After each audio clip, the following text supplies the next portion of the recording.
প্রিয় দর্শক, সাজ্জাদ কাদিরের প্রীতি এবং শুভেচ্ছা নিন। এই মুহূর্তে আপনাদের সামনে কথা বলতে এসেছি। আবার কি বিএনপি জামাত জোট গঠিত হচ্ছে, এই প্রসঙ্গটি নিয়ে আপনাদের সামনে কথা বলবো। আপনারা বিগত 9 মাসে দেখছেন যে বিএনপি ও জামাত নেতাদের পাল্টাপাল্টি বক্তব্যে রাজনীতির মাঠে বেশ উত্তাপ ছড়াচ্ছিল। নির্বাচন সহ নানা ইস্যুতে দুটির নেতারা পরস্পর বক্তব্য নিয়ে মাঠ গরম করে বেড়াচ্ছিলেন।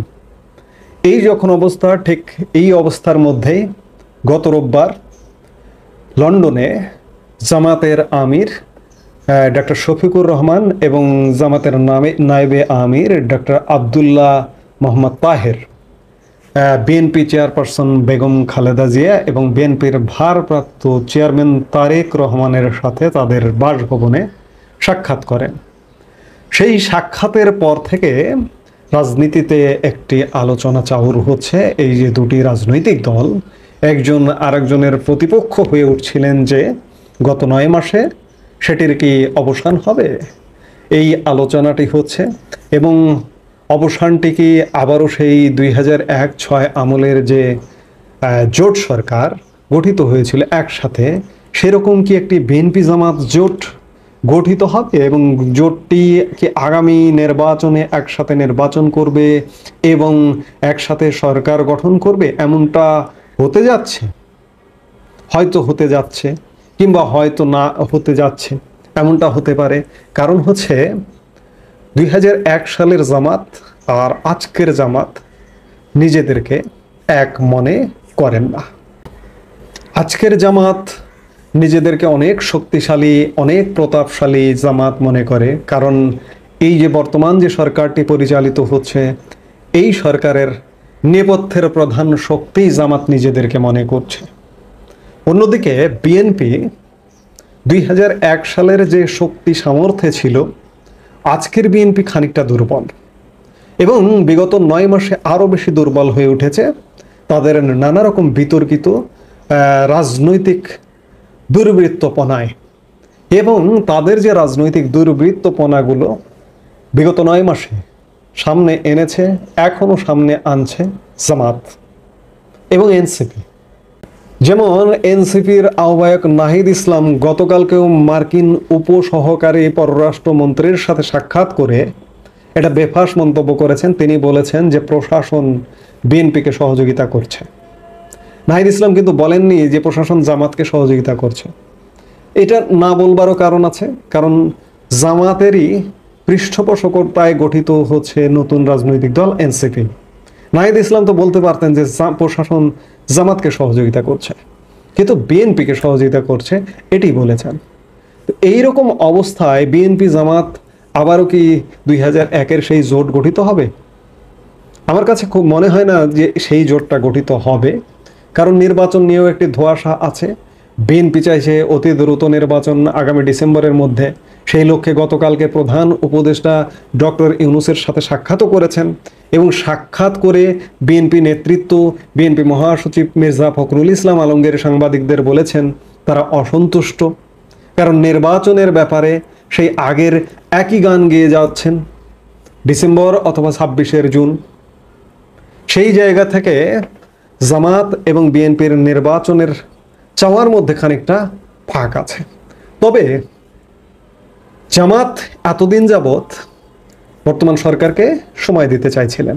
এই সময় দিতে চাইবার একটা সঙ্গত কারণ হচ্ছে, আমি বারবারই বলি, জামাত এই মুহূর্তে যে ক্ষমতাকে এনজয় করছে, নির্বাচনটি হয়ে গেলে কিন্তু সেই ক্ষমতা এনজয় করতে পারবে না।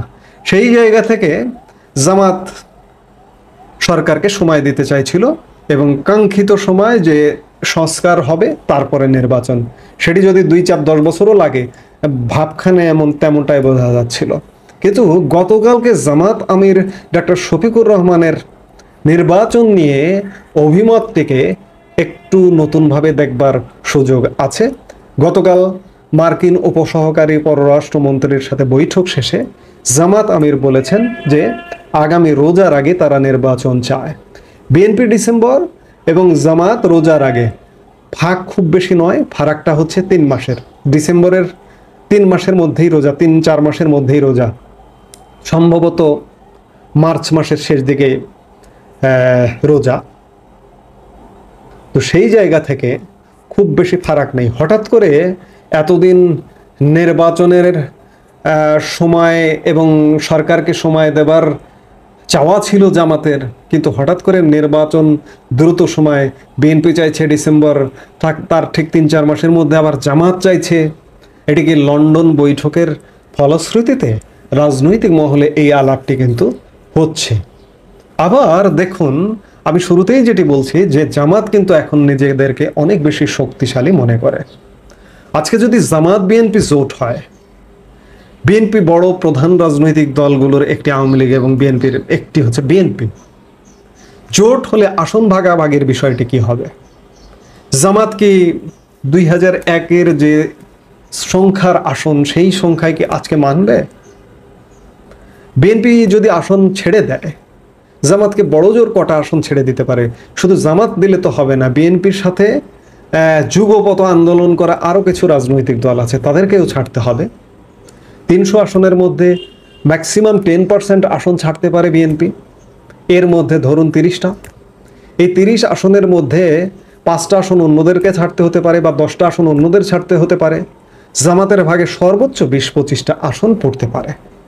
এই 20-25 আসন নিয়ে জামাত আজকের বাংলাদেশে, আজকের প্রেক্ষাপটে জামাত যেভাবে নিজেদেরকে সুবিধাজনক জায়গায় মনে করছে, সেই জায়গায় জামাত সন্তুষ্ট থাকবে কিনা এবং এই সন্তুষ্টির জায়গা থেকে বিএনপি জামাত জোট আবারও হবে কিনা, সে ব্যাপারে যথেষ্ট সন্দেহ সংশয় আছে। আরেকটি জিনিস আমি গতকালকের বক্তব্যেও বলেছি যে জামাত সত্যিকার অর্থে যতই বলুক রোজার আগে নির্বাচন, কিন্তু নির্বাচন চাইলেও চাইছে না। তারা কমপক্ষে 5 বছর টেনে নিয়ে যেতে চায়। ইতিমধ্যে সরকারের পক্ষ থেকে 5 বছরের একটা গান শোনা গেছে, সমন্বয়কদের পক্ষ থেকে 5 বছরের গান শোনা যাচ্ছে। এই গানগুলো কি, এই গানগুলোর বাইরে কি জামাত? জামাত, সরকার কিংবা এনসিপি সমন্বয়ক, তাদের সম্মিলিত চিন্তারই একটা ফসল হচ্ছে 5 বছর। তাদের পরিকল্পনা 29 সাল। তো সেইভাবে যদি 29 পর্যন্ত যায়, তাহলে তো বিএনপিকে আসলে ক্ষমতায় আসতে দিতে চাইবে না। আর বিএনপি বড় দল হিসেবে জামাত, এনসিপি তাদের ফাঁদে পা দিচ্ছে, ফাঁদে পা দেবে। তারা দ্রুত নির্বাচন চাইবে, নাকি জামাত, এনসিপি সরকারের ফাঁদ নিয়ে 29 পর্যন্ত কাটিয়ে দেবে? 29 পর্যন্ত কাটিয়ে দিলে বিএনপির কি আসলে ক্ষমতাকেন্দ্রিক রাজনীতির অস্তিত্ব থাকবে? এই প্রশ্ন আমি গতকালকের বক্তব্যে করেছিলাম। সেই জায়গা থেকে বিএনপি জামাত জোট হওয়াটা নিয়ে আজকের বাংলাদেশে, 2025-এর বাংলাদেশে যথেষ্ট সংশয় আছে। আমি গতকালকে আরেকটি কথা বলেছিলাম যে বিএনপিকে যেহেতু জামাত, সরকার, এনসিপি সমন্বয়করা ক্ষমতায় যেতে দিতে চাইবে না, বিএনপির যদি দ্রুত ক্ষমতায় যেতে হয় 1 বছর সময়কালের মধ্যে, 6 মাস সময়কালের মধ্যে বা ডিসেম্বরের মধ্যে, তাহলে প্রয়োজনে আরেকটি প্রধান রাজনৈতিক দল, বড় রাজনৈতিক দল আওয়ামী লীগের সাথে সমঝোতা করতে হবে। আওয়ামী লীগের সাথে সমঝোতা করে প্রয়োজনে আওয়ামী লীগকে বিরোধী দলে, বিএনপি ক্ষমতায়, আওয়ামী লীগের সাথে ওভাবেই আলাপ যে আমরা ক্ষমতায় যাব, তোমরা আমাদের সাথে থাকো, তোমাদেরকেও একটা সুবিধাজনক জায়গা দেব।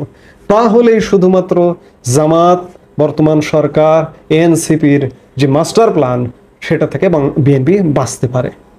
কিন্তু সাথে এই প্রশ্নও আছে যে আদৌ বিএনপি কি আওয়ামী লীগের সাথে সমঝোতা করতে যেতে চাইবে কিনা। এখন পর্যন্ত বডি ল্যাঙ্গুয়েজ সেটা বলে না।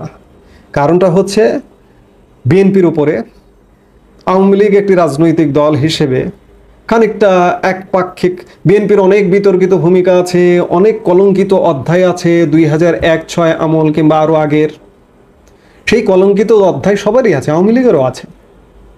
কিন্তু গত 16 বছর বিএনপির উপরে যে অত্যাচার, নির্যাতন সরকারি বাহিনী দিয়ে আওয়ামী লীগ করেছে, সেই অত্যাচার নির্যাতনের ক্ষতের আঘাত, ব্যথা বিএনপি এত সহজে ভুলে যাবে, এটিও ভাববার কোনো কারণ নেই। এই জন্য আওয়ামী লীগের সাথেও বিএনপির সমঝোতা হওয়ার সম্ভাবনাটা খুব কম। সেই জায়গা থেকে বিএনপি জামাত জোট হওয়ার সম্ভাবনাও দেখছি না, আওয়ামী লীগের সাথে সমঝোতা হওয়ার সম্ভাবনাও দেখছি না।